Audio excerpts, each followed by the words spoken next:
Greetings and salutations, Tube Dwellers. This is your host with another Mad Bag Gamer commentary. More Starcraft 2, a Protoss vs. Terran. This is recorded from the first person, but note that I'm commentating afterwards. I did not do this commentary while playing, so I may refer to myself kind of strangely in the past tense, saying things I had done. That manner of oddity. AGX Dark, the name of my opponent. Cloud Kingdom, the name of the map. I'm in the top right. My opponent, no doubt, is in the bottom left. The Red Terran. Protoss versus Terran. So, I have a favorite opening for this matchup. A matter of fact, the last video I put out, I'm probably going to get you guys tired of Protoss. The last video I put out featured the build. It featured me doing a 1 gate, 2 pylon expand where I get 1 zealot and 1 stalker out and push across the map and just try to poke at my enemy. And if he's doing anything less than 2 barracks, which is very common, it's very common for Terran to 1 racks expand, gasless expand, maybe get the gas and get the factory and then expand. All those are pretty popular right now in Terran vs. Protoss, but 2 racks on 1 base, it's not so popular. So I push over there with that, see if I can get any damage done. And you know, even if I don't, I scout him out. I see what he's got. I make him use whatever he's starting to build, however many Marines he's built so far. I make him use them to fend off my first couple units. So that's my favorite build right now. It has been for a number of games, the last, I don't know, 10 plus Protoss vs. Terran I've played. I don't recall if I do it in this game or not, though. I can tell you right now, I already have used 2 chrono boosts, and I waited till 15 and did both gas. It might be a variation of this build where I tech kind of hard right afterwards. So the way I like to follow that up, just my general composition that I like the most in Protoss vs. Terran is a Zealot Archon, and then later on High Templar. If you do a lot of stuff with zealots, it kind of seems like you can do okay with High Templar on 2 base, on kind of a late 2 base. You don't need to take your 3rd, you can kind of chill out on 2 and do kind of a late 2 base timing and do some huge damage and or stay alive in the mid game during the Terran medevac push, you know, the mid game period where Terran is the most powerful. Stay alive through that, and a lot of times I can take a 3rd at the other end of it. Sometimes I can just do some High Templar pushes. Terrans really don't expect High Templar that early in the game, and they never get ghosts that fast, so it's hard for them to deal with the storms and a couple feedbacks, and then hopefully just rely on good upgrades and zealot count. I can't say good upgrades. I normally don't do a double forge, and I see a lot of Protoss players pulling that off. He is scouting me.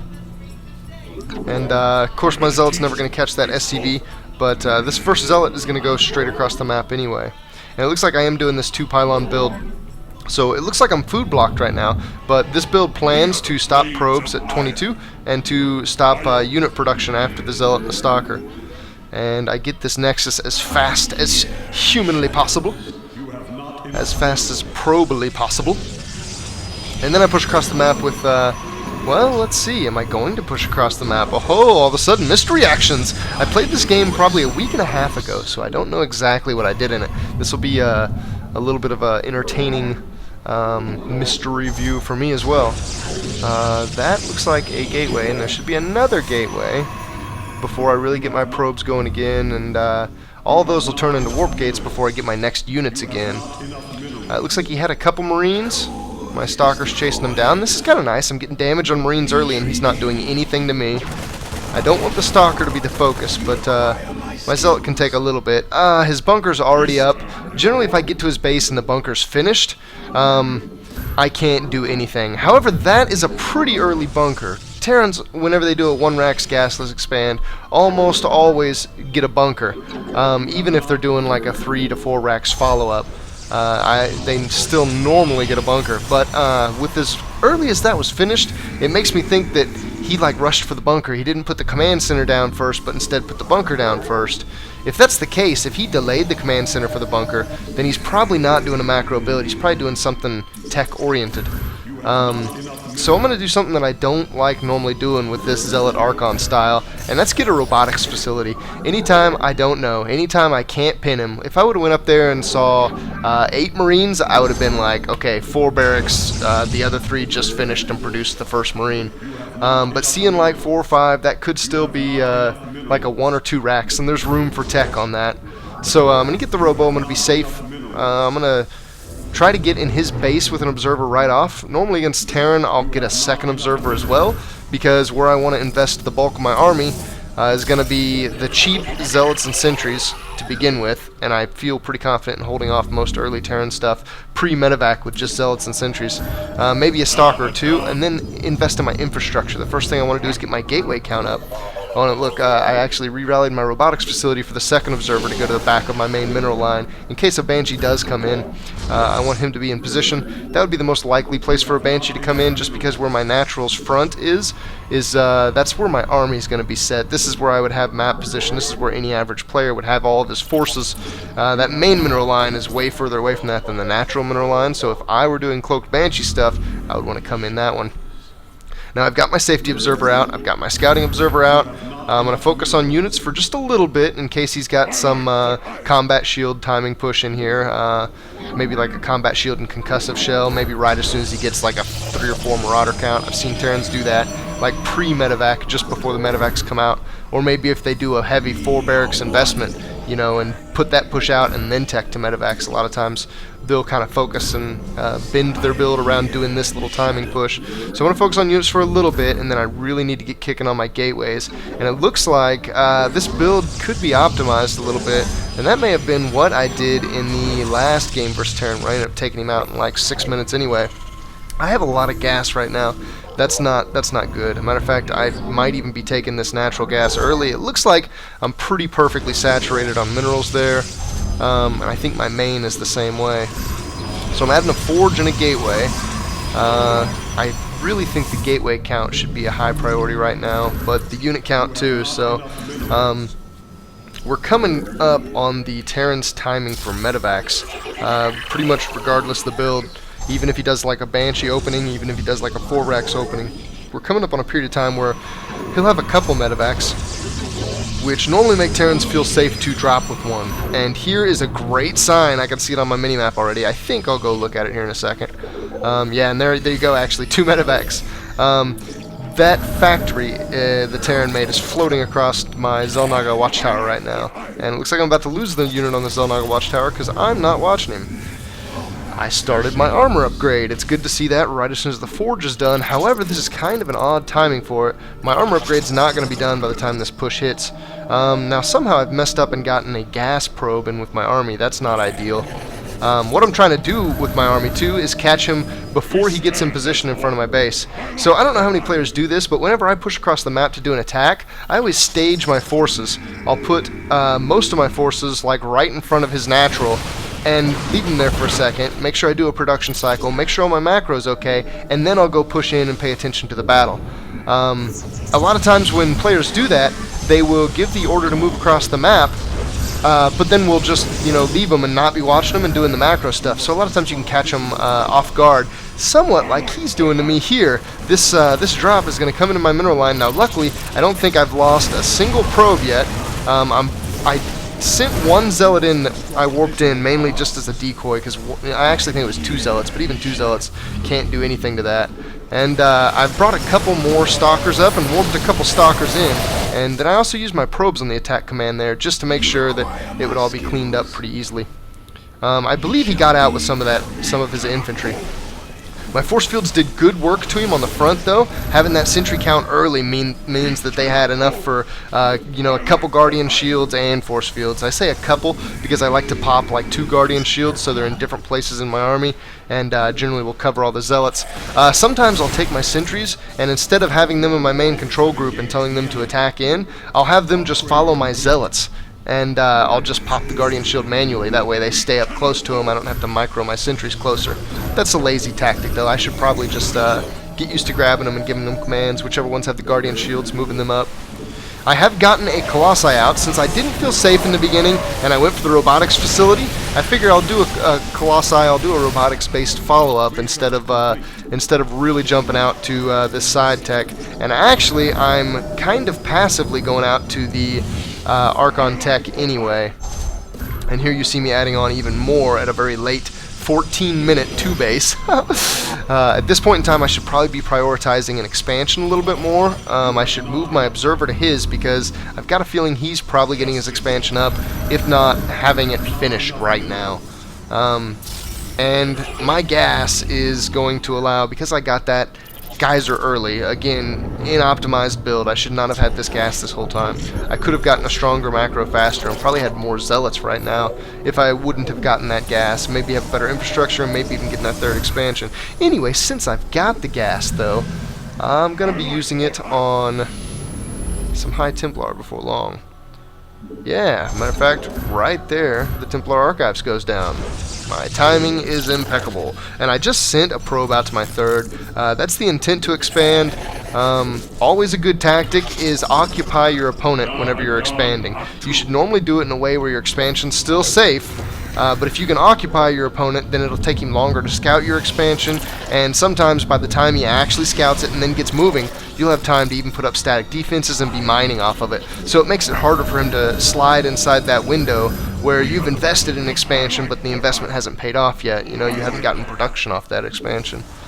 So I was going to push out, and then I saw that he was moving off the watchtower. My observer floated right over his army. Now, I was foolish, and I didn't tell my observer to follow one of his units.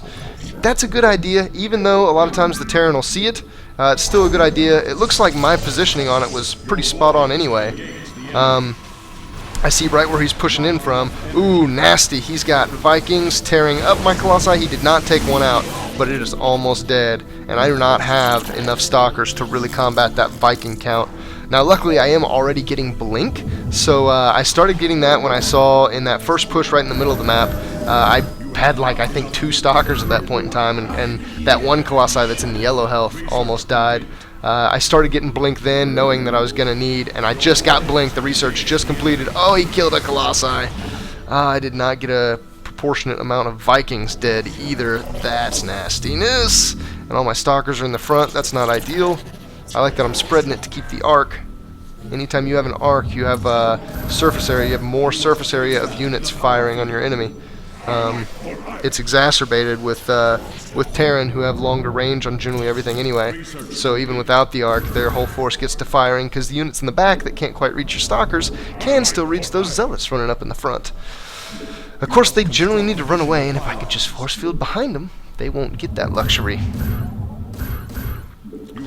Now, I've had the Templar Archives for quite a while now. It looks like I'm a little concerned about this push, and I'm focusing a little bit on dumping all of the money I can pool right now into this new expansion. Ah, there we go, finally. I was going to say, it wouldn't take nothing but like 200 resources, or 200 minerals, I mean. It would take like 600 gas to get about 2 Archons in my army, and 2 Archons in this army right now would be beautiful. Oh my god, he missed micros. Oh, and he missed micros again. That was a really nice hit on his Vikings. I got all of his Vikings. That is a game changer. He just got a Colossi. That was pretty nice. I didn't get perfect force fields. That wasn't a trap, but it made him micro quite a bit, and I was able to shoot at him a lot while he was not shooting, while he was running around. I was able to get a lot of damage on him without him returning it. Oh no, another drop. Oh, I noticed that so late. That entire dropship is out by the time I look at it. I'm transferring the probes away pretty quick. That's good. As of right now, I'm not really dealing with that drop, though. Oh my god! The same thing that happened to his Vikings just happened to my Templar. I just had 4 Templar get wiped out for free. Oof. Oh, it hurts. I feel confident, though, it looks. Yeah, matter of fact, he's had to stem a couple times, and he stemmed his whole army. He's only got 2 medevacs because he started getting Vikings early. No, he's got 3 medevacs, and they have full health, too. But anyway, only 3, they're not able to keep up with how much damage he's doing to his army by stemming, and I smell the blood. I'm glad I noticed that, because in commentary, for a second, I almost didn't notice that. I'm glad my head was in this game. A lot of times when I'm commentating, there's a lot of minute details I don't pay attention to. Like I forget to click on units and check his upgrades, see if he's been getting upgrades. I know I did that in this match because I remember knowing that that my armor was ahead, that my armor out-upgraded his damage. So I felt powerful with Zealots, and it looks like even with his repair, oh, maybe not. I was able to keep some of his forces out. You can still see some in the back there. Ooh, and I sent Zealots into his natural, separate from my control group. Oh, I love it. It looks like I'm not going to have enough to break this planetary. Oh, no. Okay, I do have enough Stalkers still to protect my Colossi. That is awesome. And I did not get all my Stalkers out. That's sad to see. That was a pretty crushing defeat, though. I cleared out his natural of SCVs, and I did huge damage and delayed mining for a long time on his third. His main is probably just about mined out, so he's not really getting income there anyway. And not only that, but I had him waste a bunch of money and smash his whole army. I have leftover army.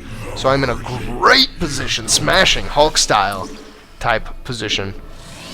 And the third is up. I like that I'm paying attention to my macro. It kind of sucks that my natural was wiped out that whole time and I wasn't doing any mining on it. That drop did a lot of damage to me. I left a little cavity back there too between my forge and my gateway. I should try not to do that. It's risky to put buildings behind your mineral lines in Protoss vs. Terran because it's almost impossible to fill up all those cavities, and he can come drop units in those cavities. Now all of a sudden you have to respond with Stalkers.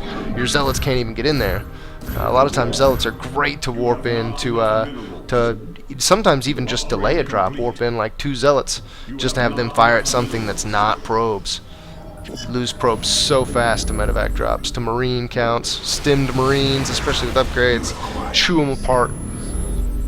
It's like a sandblaster eating away paint, except that paint is getting you money. Now I have the meat of the Archons. I don't have any Zealots, but I've got a lot of Archons up there to take a lot of damage, and he's very Marauder heavy. Marauders do 10 damage to Archons, as opposed to the 20 they do to Stalkers and Colossi. Stemmed, they do it fast, too. Oh, and it looks like I can tell that my Archons are running out, and I'm replacing with Zealots. I've got a crap ton of gas right now, but I'm refusing to use it. Oh, the storms on the ramp. The storm is perfectly the AoE size of the ramp, so he comes down it. It's like maximum potential damage. His army packs up to get in under the storm. It's almost like the reverse of when it's raining hard and some people are under a porch. It's like it's a tiny little storm, and it's storming real hard, so they're getting under the storm. It's too nice out there without the storm. Oh, check it out, 3 armor. I actually can see it on the probe. Nice. Sometimes when I play a past game and record it then, it's hard to tell certain aspects of game state, because your UI, whenever you're a player, only shows so much. There for a second I was using the hold command on those units just so they'd stay right there in that arc that they were in. And his pack of units is tiny. It looks like those Zealots that I sent off to the natural when I was attacking the third really did a number on his economy. His production is not anywhere near where it should be for him having 3 bases. I would kind of like to see a worker count on him right now. If I do, I think I will jump into the replay. I won't spend a whole lot of time there because this is kind of a longer game. Oh, come on. Come on, get the Stalkers in action. Get the Stalkers stopping the Vikings. The Vikings are going to tear down the Colossi. We cannot have it. And, oh, I have an exposed natural and I have an exposed command center. What is this? He has 2 command centers. Look on the minimap. Directly below that command center, there's another one. That gigantic square. Huh. That is really interesting. I did not notice that the first time through this.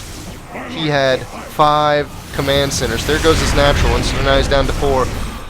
And there goes one of his other ones, so he's only got 3 after losing 2. That's pretty nuts. I wonder, he probably doesn't have great infrastructure right now. Oh, the ramp storms again! That is better than burrowed banelings. Oh man, wait, maybe burrowed banelings on a ramp would be better. GG Mon!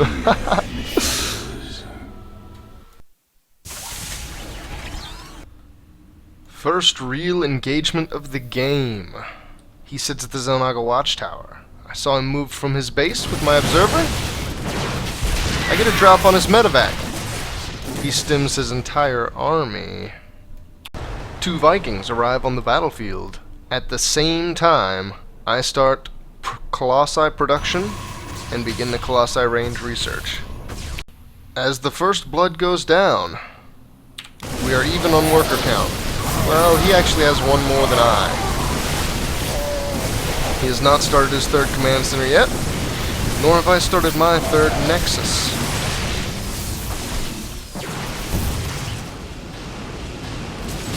Looks as though that medevac got away full. And even after many minor engagements, our army counts stay very even. He's actually a little bit ahead of me right now. I do, however, have the upgrade, 1 armor. I have 3 stalkers when his Vikings first meet my Colossi, and only 1 almost kills it. A 1-for-1 Viking to Colossi trade would be an insanely efficient ratio. Oh, he is gas blocked. He did not take his 3rd gas, and he began Viking production in earnest. So that keeps him with enough minerals, haha, to slap down 2 command centers. Things are starting to make a little bit more sense. Looks like I wasn't the only one with poor macro. He had 1,000 minerals, I had 1,000 gas. By this point, I had a significantly higher technology investment, and still a somewhat higher gas in the army investment. He scouts my 3rd immediately, but he's not able to push in and do damage. He still has not acquired a single upgrade. I am 1-1, doing +2 armor. As the Viking count climbs, I transition very quickly into High Templar with Storms, making use of that gas goose egg I've had all game. Though he stays on top, I just caught up to him in food count, and I suspect his production cycles will fire before mine. Sure enough. Actually, it looks like we broke about even. He's been staying about 10 food ahead of me nearly the entire game. But the technology just isn't there. Though the 3rd base and parts of the macro certainly are. 58 workers. No mules on the table right now.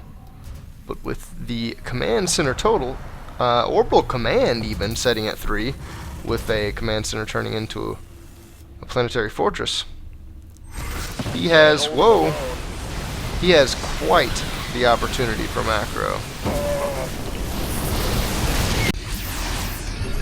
The stims continue. His army, with a very low medevac count, wears down. Oh my god. Were they even on a control group? They were on control group 3. All of them. Oh, the storms. 4 storms could have, obliterated that. I still catch him in a kind of rough spot. Pick off some forces. I think I force another stem out of him too. Yeah, I force a retreat stem. Those are such great stems. And all I gotta do is keep the front of my army back, and I can sit here and pick away at him. If I can grab all these guys and back them up, grab all these guys, there it is, there it is. Grab all these guys and back them up. Yeah, okay. Finally getting together, finally. And we're sinking in, as you can see by the timer, to the part of the game where I make the killing blow. This doesn't actually kill him off, but this is the blow that wins me the game, I think. Specifically this part of it. And this is where the worker count goes on a tilt. He's watching real hard this 3rd base, making sure everything goes right. And my zealots are just climbing the kill ladder. Got 20 already amongst them. I'm 15 workers up. It's climbing. The army count, it's in a landslide. 3 armors halfway done. I won't even need it. And there, folks, you have the story of yet another game of Starcraft 2. Thanks for watching. See you guys later.